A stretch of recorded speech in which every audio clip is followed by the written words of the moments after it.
کسی شاعر نے کیا خوب کہا ہے، ادب سے آری درندہ صفات لوگوں میں بیٹھتا ہی نہیں واہیات لوگوں میں، نہیں طویل میرے آشناؤں کی فہرست، میں جانا جاتا ہوں بس 5-7 لوگوں میں۔ 2025 کا اختتام ہے اور 2026 کا آغاز ہے۔ ایسے دوست بنائے جائیں جو آپ کے دکھ میں، آپ کی تکلیف میں آپ کا سہارا بنے اور آپ کے درد کا مداوا بنے، اور دوست وہ رکھیں جو آپ کی ایمان کی فکر کرے اور آپ کی بھی فکر کرے، اور وفادار دوست ہونا چاہیے۔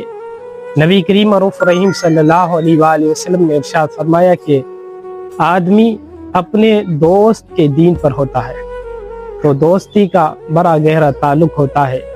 ایسے دوست کم رکھیں لیکن وفادار رکھیں۔